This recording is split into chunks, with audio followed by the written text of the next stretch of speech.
Tudo bem, pode brigar. Olha, a gente falou que ia falar do Neymar e vamos falar do Neymar. O Neymar vai jogar. Eu não vou falar.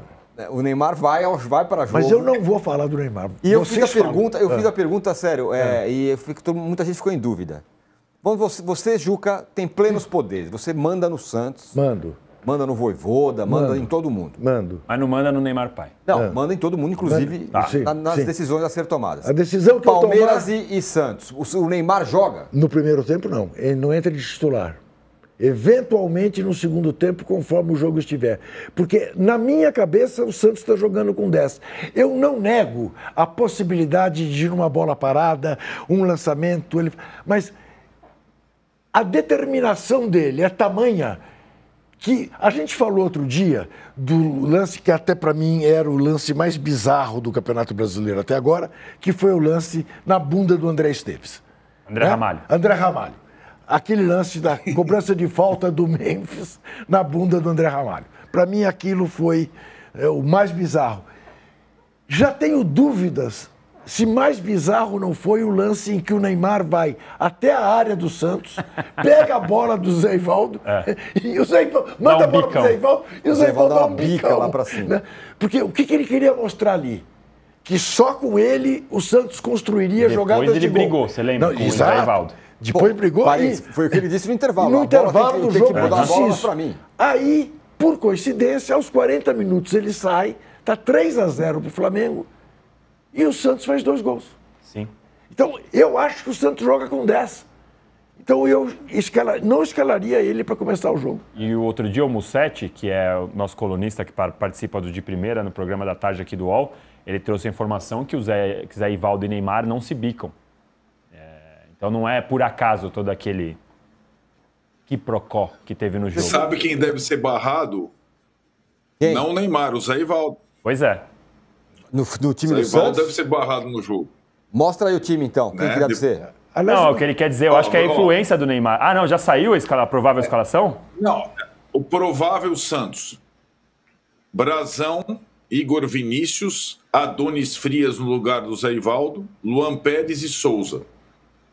William Arão, Zé Rafael e Vitor Hugo, ou Bom Tempo, que é o menino, um deles, Barreal, Neymar e Guilherme, ou Robinho Júnior, o outro menino. Os 2 meninos que entraram e foram bem contra o Flamengo têm possibilidade de começar jogando. uma coisa que eu não estou O Neymar, em entendendo. tese, está lá Uma coisa que eu na não estou mesma entendendo, posição Arnaldo, deles, centroavante.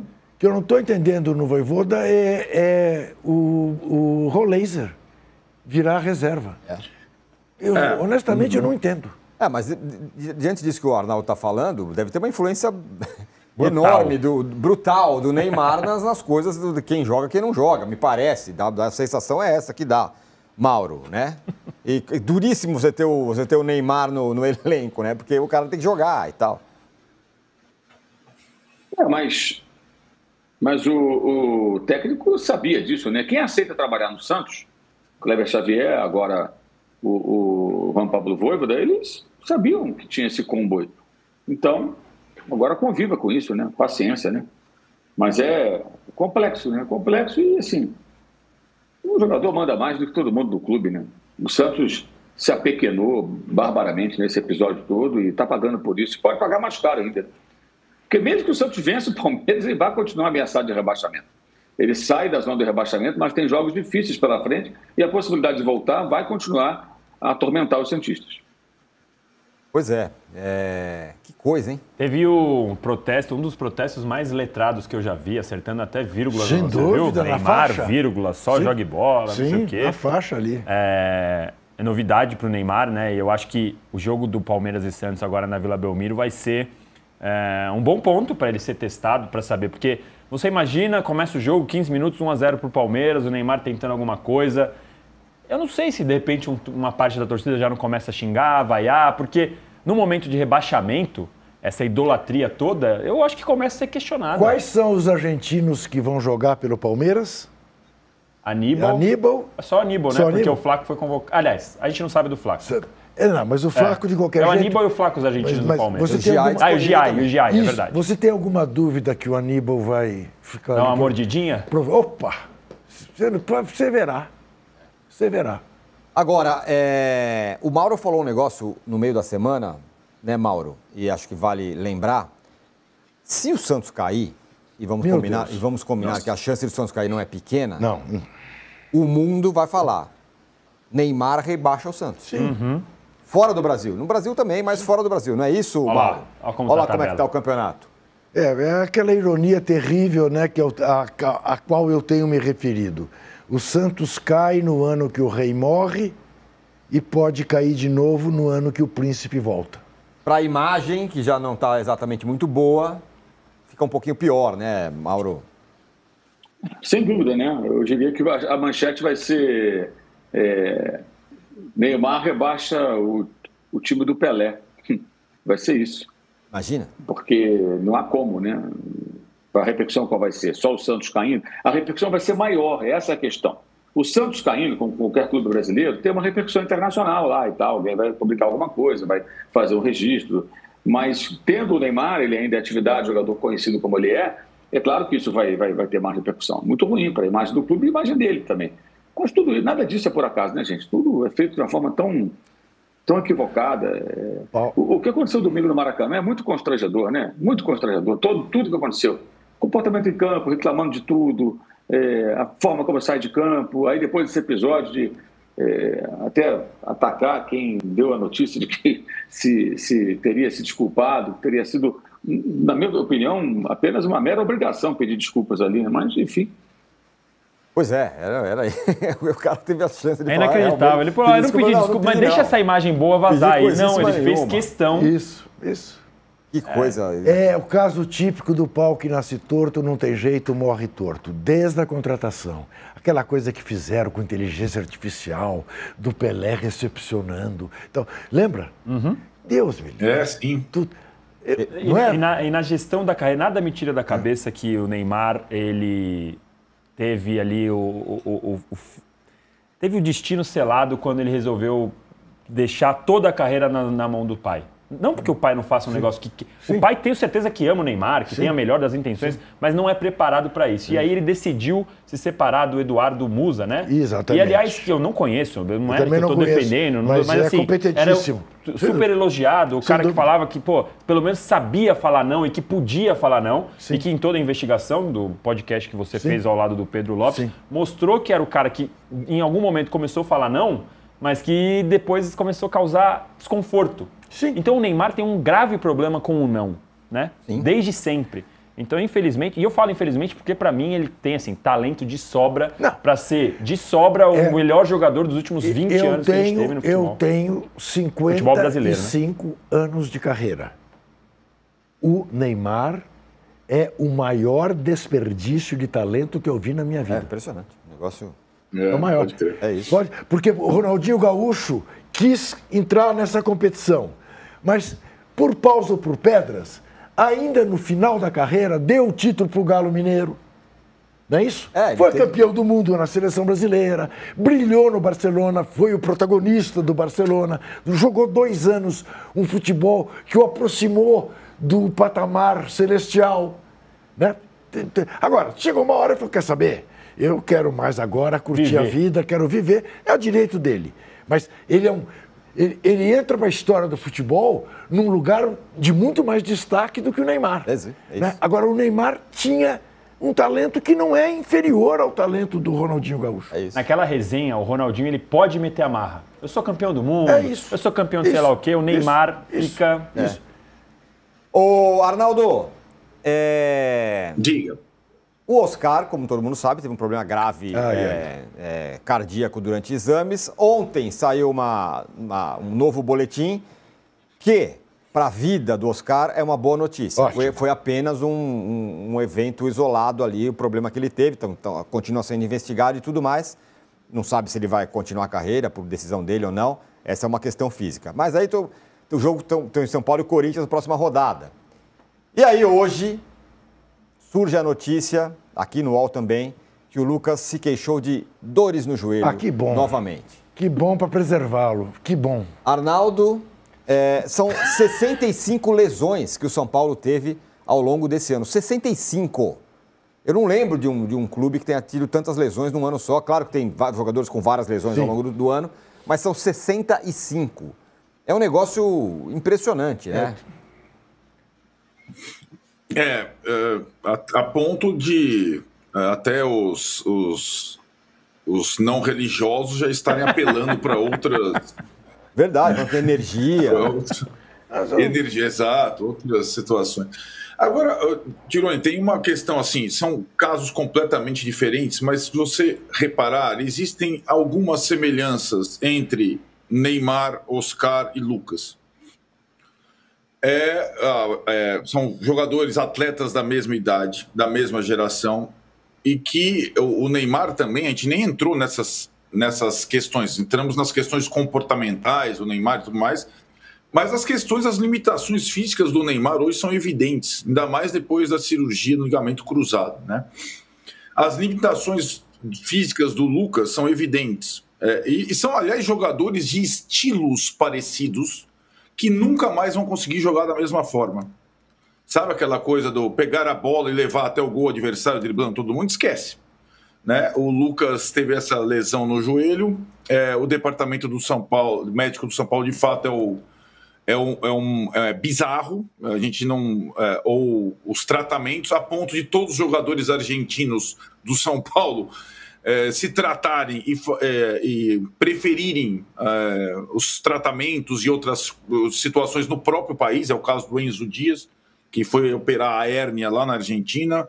O Caleri operou o joelho na Argentina. O Galopo operou o joelho na Argentina, por exemplo. E a questão do Oscar, aí sim, é uma questão gravíssima que ameaça a continuidade da carreira dele. Não é uma lesão, embora ele tenha tido várias lesões esse ano no São Paulo. E depois da lesão das vértebras no jogo do Corinthians é que ele descobriu esse problema cardíaco, que em tese não impediria ele de continuar jogando. Né? Ele estava voltando a ficar à disposição do treinador. Ele não jogou desde o jogo do Corinthians, ficou no banco 2 vezes só contra Fortaleza e Palmeiras, mas com o aval de um médico, de um especialista, de um cardiologista. E nos exames preparatórios para a temporada seguinte, na bicicleta ergométrica, ele passou mal, desmaiou, e agora tem um pequeno diagnóstico do problema, que não é ainda uma certeza sobre o futuro da carreira dele. Se é um impeditivo para ele continuar jogando, em princípio, não. Mas a gente também não tem a certeza absoluta se há risco, ou pequeno que seja, na continuidade das atividades esportivas do Oscar. Ele continua internado no Einstein, está passando por exames mais minuciosos ainda, e a decisão sobre a continuidade da carreira ou não é dele. No caso específico do São Paulo, um clube largado à própria sorte, ter hoje atletas como o Oscar e o Lucas não faz o menor sentido, nem esportivo e nem econômico. Né? Agora, para você resolver essas situações, depende do atleta, porque o atleta está respaldado pelo contrato. Então, se o Oscar não quiser mais continuar jogando, vai ser uma decisão dele. Se o Lucas quiser repactuar seu contrato, vai ser uma decisão dele. O São Paulo fica de mãos atadas porque costurou mal essas situações, né? Esses dois jogadores, eles só estiveram juntos nesse ano em partidas do Paulistinha. E são os maiores salários do clube. Não faz o menor sentido. Menor sentido. Né? E acho que eles fazem parte daquela questão do time imaginário, né? E eu tenho que também salientar ou ressaltar que, diferentemente do Neymar, são dois atletas que se dedicam ao futebol 24 horas por dia, certo? Não tem faixa na torcida do São Paulo, ou Neymar pense só no futebol, Oscar pense só no futebol, ou Lucas pense só no futebol. Mesmo assim, pensando só no futebol, eles não conseguem mais jogar em bom nível. Né? Para mim, é uma questão que vai além das limitações e da eventual incompetência estrutural médica do São Paulo. As questões do Lucas e do Oscar. São contratações equivocadas, na minha visão.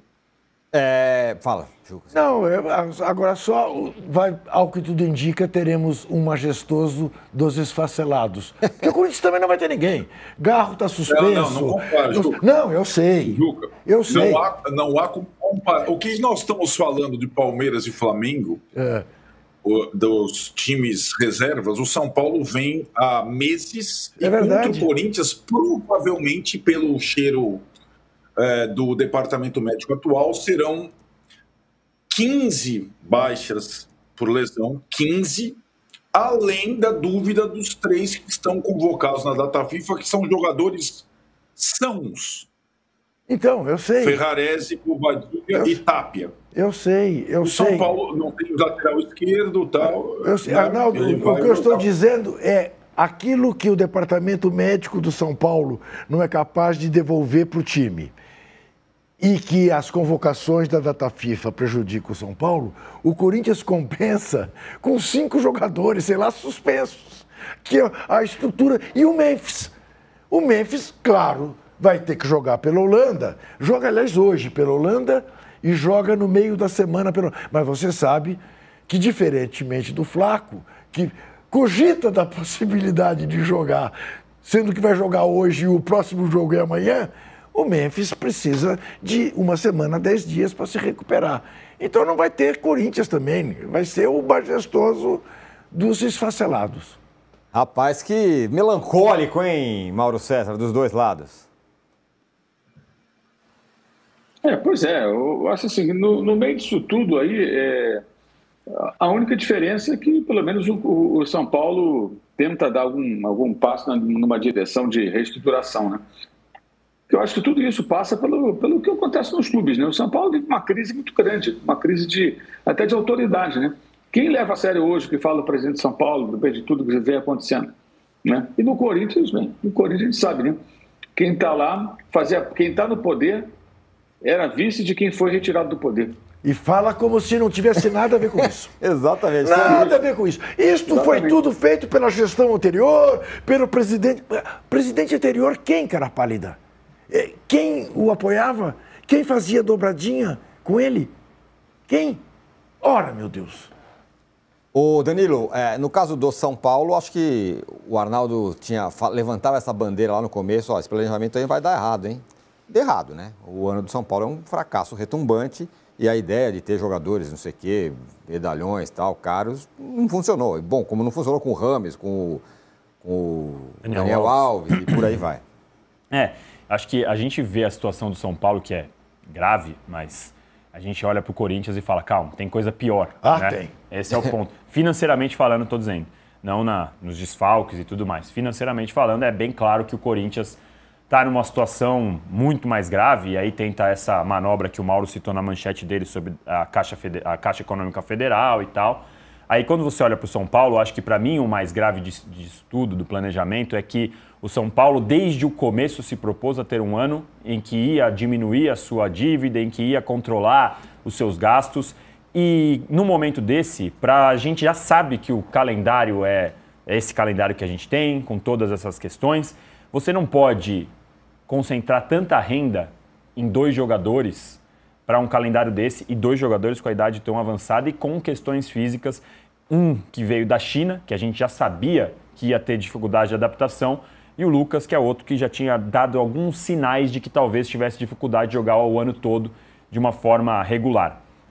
Então, assim, isso está bem evidente desde o começo que o São Paulo poderia optar por pegar todo esse investimento que faz em 2 jogadores e transformar em 8 jogadores medianos, mas que consigam ter fisicamente saúde para jogar o ano todo.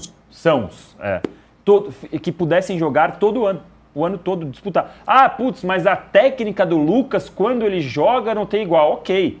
Mas aí ele joga 1 e falta 5? Ou falta 10? O Oscar ciclo. Aí ele joga 1 e falta 10? O São Paulo estava num ano de recuperação e, de repente, lutar por uma 5ª, 6ª colocação com um time médio é um desafio ok para o São Paulo. O São Paulo precisa entender que este ano não vai ser a altura da história tão bonita que o São Paulo construiu, tão vitoriosa e tal. É normal, poderia assumir. E dentro disso, obviamente, toda a questão da comunicação, de como o seu presidente se coloca diante disso tudo. Então, aí, a gente não precisa repetir que no dia em que o São Paulo estava lá jogando esfacelado, o presidente preferiu ir na tarde no Autódromo de Interlagos, à noite no show do Linkin Park e tudo isso mais, né? E decidiu lá atrás, na reta final, transformar o Morumbi numa casa de shows, né, Arnaldo? Então... Não me provoca. Eu até pisquei pro Tirone aqui. Mas então, assim, são decisões muito difíceis de serem compreendidas, viu? As que a diretoria do São Paulo tomou esse ano. Eu gostaria de fazer um comentário, chamar a sua atenção, puxar a sua orelha, a sua também, e frisar, sublinhar a falta que Zé Trajano faz a esse programa. Zé Trajano volta segunda-feira, mas Zé Trajano teria dito o Juca, número de likes, o Juca não deu o número de likes. E não, não deu mesmo. E nem deu a parcial da enquete. Não deu a parcial da enquete, não deu nada. Quer dizer, então você que está vendo o programa e está sentindo falta, responsabilize o âncora por tamanha deficiência. Tem razão. Sem pedir likes, já temos mais de 5 mil likes, né? Temos aí mais 10 minutos de programa. O técnico do Posse, né, não treinou um esquema alternativo sem José Trajano. Exatamente. Exato. Mas chegaremos a 6 mil likes, o que diante da deficiência demonstrada pelo âncora será um bom número. Peço que você meta o dedinho ali, esse aqui, né, no like, com mais peso, mas é isto. Zé Trajano faz uma falta absolutamente... Eu não falei da enquete. A enquete, bota a enquete no ar aí, por favor. Bota a enquete aí. Para eu falar o resultado Aposto parcial. que está dando arbitragem e eu concordarei. Quem tira mais a credibilidade do futebol brasileiro? Arbitragem, dirigentes ou STJD? Arbitragem, 61%. Eu li antes. Pô, sem graça. Dirigentes, 26%, STJD, 13%. Você tinha informação privilegiada. Eu tinha informação privilegiada, eu tinha. Por isso que eu apostei. Bom,